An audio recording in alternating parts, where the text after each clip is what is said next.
This is a Hotel Partner episode, Recognizing Hospitality versus Administration. The cost of switchboard operations at Holiday Inn, Kenilworth. The front desk at Kenilworth was handling a high volume of guest requests that had nothing to do with hospitality. The cost was not operational, it was cultural. Staff felt like a switchboard, not a team.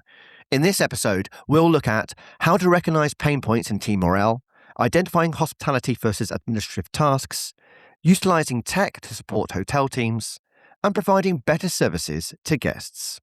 We'll be joined by Nick Rubin, Chief Strategy Officer at BGAM Hospitality, driving the strategic direction for acquisitions, as well as taking the lead on big strategic projects ranging from IT systems to rebranding. And Daniel Ojeme, co-founder, CEO and CTO of Eccobell Limited, a guest engagement and service platform for hotels, live across 28 contracted hotels, backed by Google for Startups, LSEG, Black Seed and Tech Nation.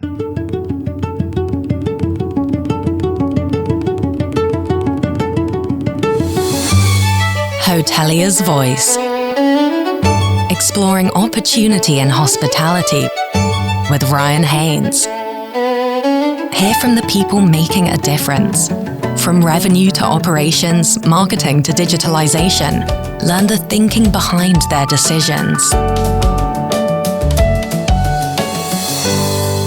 Right, first up, Nicholas Rubin, CSO at BGAM Hospitality. Thank you ever so much for joining us. Got a great story to explore today. But first, please set the scene. Tell us about BGAM Hospitality. Thanks, Ryan. BGAM Hospitality is a founder-led operating and asset management platform built through direct ownership and operation, specialising in single assets, small portfolios across the UK. We specialise in owning and operating regional mid-market hotels, and we were approached by Eccobell to see where they might be able to assist us in sorting out our administration issues. Excellent. I mean, as you mentioned, I think that, you set up in 2016, you've been growing a portfolio, 7 properties, over 700 keys. There's a lot to manage there, a lot to get your head around. The market is particularly challenging. I think that the industry has been hit by something pretty much every single year for the last 6 years. How has that come across from you as a pretty new sort of management company in this space? Yeah, I mean, we've been around for 10 years now, and most of that time has been spent through incredibly challenging times. And whilst revenues continue to grow, that bottom line gets squeezed every single year in a different sort of way. And we're always looking for new ways to ensure that we can protect that and make sure that as we operate all of these hotels across the UK and as we branch out into third-party management on behalf of others, that we're able to protect their bottom line as well. Yeah, I mean, as you say, we're seeing potentially, in a sense, revenue increase, but then you're seeing costs massively increase. That profit margin needs to be managed. Staff, a big issue, in making sure that you retain them, you keep that satisfaction level high. They enjoy actually working there because at the end of the day, those human hospitality experiences are making a difference in the perception of those guest experiences. So let's have a look at that problem that you had identified within Kenilworth. Tell us a bit more about sort of how you were looking at the service you were providing to your guests and what was relevant and what wasn't. Yeah, absolutely. I think in an ever-changing macroeconomic world, it's incredibly important that we focus on our customers and we support our customers where they really need us. And for many years within hospitality, the front desk, their time has been taken up by menial administrative tasks that, quite frankly, not really in their job title. These are hospitality people that need to be there, welcoming guests, being friendly to guests, helping them where they can. You don't know what journey a guest has been on to get to your hotel, but you want them to feel warmth when they come in and almost feel like they're entering a home from home into a welcoming space. As a front desk operator, if you're having to deal with menial tasks like finding someone's TV remote or finding somebody to go help them find their TV remote, or a guest who's had a bad night's sleep because they don't like the pillow they've got and they want another pillow, so you've got to get in touch with housekeeping go and provide them with a variety of pillows that they need to find. And instead of being a happy, smiley face on reception, which is ultimately the job, you're becoming a switchboard, as you say, and that switchboard is not in the job description. So for us, we wanted to find a way to almost bring hospitality back to its roots of being welcoming and being warm to people as they enter a hotel, and that being the job, not doing the administration part of it that was pulling them away. I mean, we all have met that frazzled receptionist who's just literally climbed 7 flights of stairs to give someone another pillow before they've had to rustle down the front desk and then deal with the next guest that comes through whilst the phone's ringing off the hook behind them. I mean, to any guest, that's quite an irritant, and you feel sorry as well for the staff member, and you just think how exhausted they must be at the end of the day. But like you say, if you, as I believe you do, have a pillow menu, you need to have someone actually dedicated housekeeping, I guess, to be able to sort that out rather than having your reception team deal with that. So we definitely see that problem that you're experiencing there. So how did you go, right, how am I going to solve this? What was that light bulb moment? It was actually when Daniel reached out with Eccobell to us to sort of say, look, this is our platform, this is what we've created. Do you see a need for it?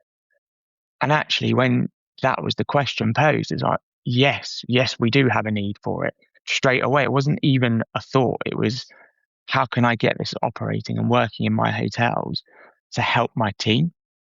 And I think when conversations turn to AI and everyone questions what's going on, people almost instantly fear for their jobs as well. And that's when the communication part comes into your team. And we needed something to assist our team, not replace our team, and something that added to guest experience, not just gave it a bland face that was giving answers to questions that just were not working. It had to be something that replicated what the guest actually needed.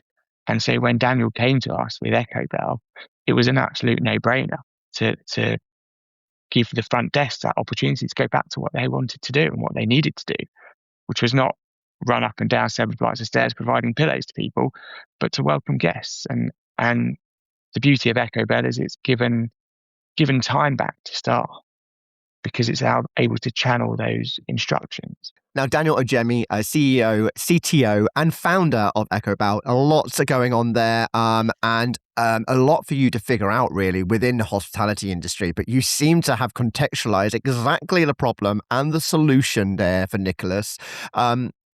So tell us, please, sort of what challenges are you seeing from Eccobell's perspective across the industry, and how how hoteliers are actually experiencing those problems? Thank you, Ryan. I think similar to what Nick has said, it's a lot of traffic, unnecessary traffic going down to reception. It's guests making requests that routine hotel staff are having to deal with the same thing over and over and over again. Even picking up the phones to call reception is a bother, and that's besides them having to run up to deliver stuff. And this is where we come in. So we launched the voice agent last year. It's an intelligent voice agent that allows guests chat it in conversational, natural conversational style, and make their request to reception. It is smart. It also performs actions, so it doesn't just spit out information. It performs actions as well.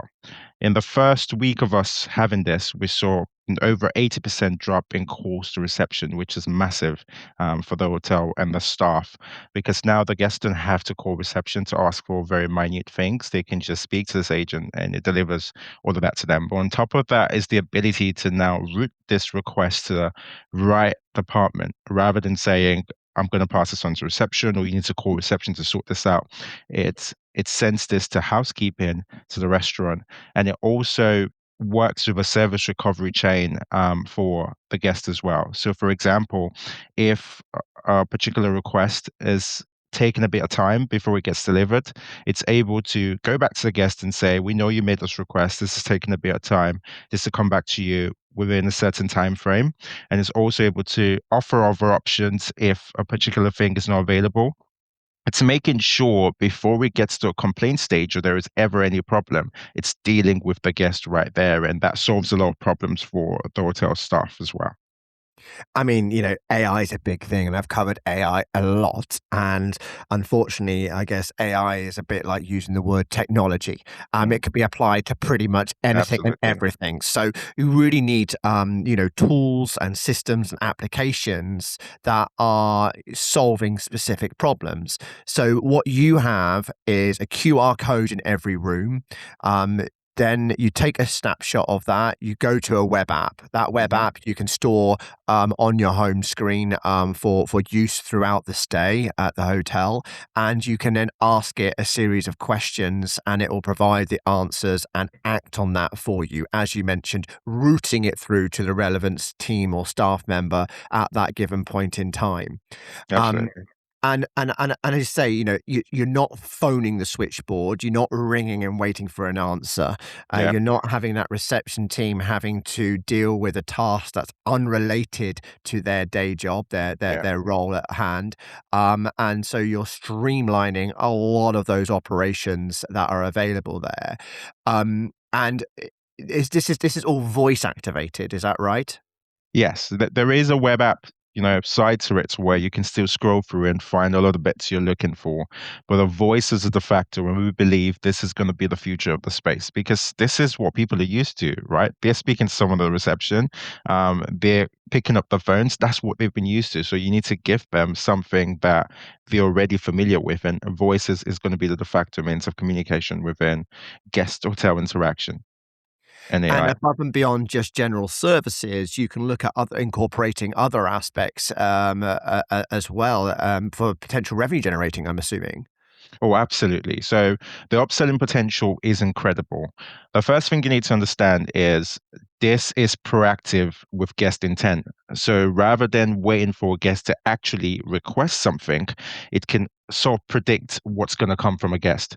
So basically, when a guest comes in, we have an affinity scoring system where we take bits of information we have about that guest and we create an affinity score for the different services and products we have within the hotel. So it could be what are their chances of buying food from the restaurant, going to the gym, the spa, finding a local vendor to, you know, have a service with. It could be, taking a taxi, wherever it is. And we understand based on information what the affinity score is for those individual things, and we're able to upsell to them based on what we think they'll need. Also, the affinity score is dynamic, so it's changing with every guest interaction. Every time they speak to the voice agents, we understand a bit more about them. For example, if they mentioned on a call previously while making an order that they're vegan, now we know that. So the next sort of suggestions is tailored through in that direction. It's also in the interactions with the PMS, with other vendors within the hotel as well. And we're able to sort of predict what they want and put that right in front of them. And just help them serve as much as they would spend outside and just deliver that within the hotel. And of course, generate a bit more revenue for the hotels as well. I mean, Nick, from perspective of that opportunity there, I guess you can really surface and make visible a lot more of what you offer across the hotel. Yeah, absolutely. And the fact that it's so easy to just scan a QR code and get access to it, from our perspective as an owner, meant you're not asking too much of a guest in terms of downloading an app and logging into the app each time. It's just scanning the QR code to get access to it.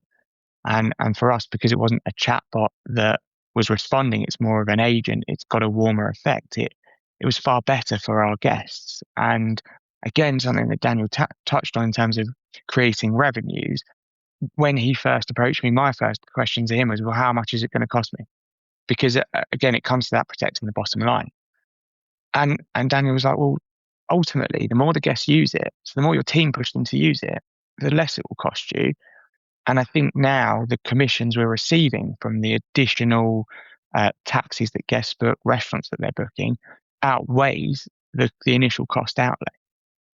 for this in the first place. So at that point, we're cost positive. So Fantastic. it really works very well for us. Yeah, I mean, like you mentioned, and we know regionally across the UK, you still have the local taxi firms. Those relationships still mean something, and so you have that opportunity for those commissions if that's integrated within the app. So too, restaurant bookings, although you don't necessarily want to lose them if you're already doing F&B, you may as well make a little bit of money on top of it if you are recommending one of the best local Italians or Indian restaurants in the local area. It's certainly makes sense. And from a management perspective, if you are a growing management company, asset management company, one of the things there you've got to think of how you centralize and how you streamline the services you provide and perhaps how you standardize them across the hotels that you operate. Yeah, absolutely. It's something that we're looking to roll out across the board because the team at Kenilworth have seen what it can add to their day. And one of those key pieces I mentioned at the beginning is time, and it was taking time away. They've got their time back. Other groups within our wider team, other hotels, can see the positive effect it's having. And one of those, as I say as well, on AI, the first thought is, oh my God, it's going to take my job. This is not the case here. This is giving you your time back to do your job. And that's what the other members of the team can see. And that's really positive for us to then roll out across the board. And something I mentioned to Daniel the other day when we were discussing what else Eccobell can provide. If we're looking at golf resort hotels and spa hotels, Eccobell or Belle, sorry, the agent can add in those bookings. You can ask Belle, what have you got a tea time available at 9:15? And you can get it all booked in by the voice agent. Don't even need to phone down to the golf club to do it. So it's really across the whole portfolio, across every type of asset. There's great additions to the staff. Now, Daniel, it might be a bit of a tricky question. We've got to move on to the techie side, I'm afraid. We just want to know, how do you connect and work with existing technologies in that case in order to be able to harness all the existing data that's available and I guess, process some of these requests that are being made? Yeah, this is really, really important, especially for this space. As you would know, the hotel space is very fragmented, quite siloed in terms of technology. And what we've been able to do is, rather than going with the API route where everyone starts, trying to connect with every single person, we've used an MCP or AI concept where agents to agents can speak to each other. And this also allows APIs speak to agents as well. And the idea is, once you have one MCP with a semantic layer just sitting right above the hotel's tech stack, everything else just connects to it. So rather than having thousands and loads of API connections that you had in the past, you just have one connecting layer. Everyone connects to the hotels, and now they can all speak to each other. And this is the way we've been able to implement it. I mean, it's still predominantly a new concept within the space, MCPs right now, and even having that connective layer. And a lot of people building semantic layers, trying to build semantic layers into their processes and their systems. But this is really important. And this is what we've been able to do, and connecting the different vendors within the hotels to themselves and to us. Right. So what is a process then of implementation? So, you come down to us. We look at what you have right now at the moment. We create a template for you in terms of connecting yours to our systems. Right now, we have a defined structure. Again, MCPs are sort of like a new concept, but um, we have the structures there. We look at what you have. We look at your APIs, if it's read write, what your communication styles are, and then we just connect it based to our system. It really doesn't take time, but once that's done, that's a one-off, and that means if you do have, other properties that use Eccobell as well, you're connected one time, and you can always use that across your different sites. Excellent. Wonderful. Thank you very much, Daniel. And Nick, what advice would you give to hoteliers as they look at solving perhaps, some of these more administrative issues and the strain that's put in on their staff? Yeah, I think it's sharing communications amongst other hoteliers is a really great way to cut through a lot of the noise. There's an AI for everything. but it's what actually works on the ground. And I think the only way to do that is to have open communications with each other. When you've got something like Belle that's a win, why hold it and keep it to yourself? Because the industry as a whole can benefit. And we're in a time where, as I said at the beginning, macroeconomic pressures are squeezing that bottom line. Everyone needs that assistance, and I really think that open communications on where you're finding success is really great to share, and I definitely think this is one of them. Indeed, sharing is caring, and it's what we believe as part of the Roundtable Roadshow. So all of you that are listening, make sure you attend one of the Hotelier's Voices events coming up, either in Stratford-upon-Avon, London, Kensington, or Kent. We'd love to see you there and start sharing some of this. I'm going to see if I can rope Nicholas in to come and join us on one of those and give us more insights about what he's doing with his hotels at BGAM. But I must say thank you very much, Nicholas, for sharing all those insights and your experiences of utilising AI and supporting your team in delivering better hospitality, and Daniel for Eccobell's achievements that you've made with the Holiday Inn at Kenilworth. Thank you. Brilliant. Thank you very much, Ryan. So thank you very much for joining us on Hotelier's Voice. Check out more on our podcast channels, Apple or Spotify or YouTube. We have more events coming to you very, very soon, so you can follow those on LinkedIn or on our hoteliersvoice.com page. Thank you very much. Ciao for now.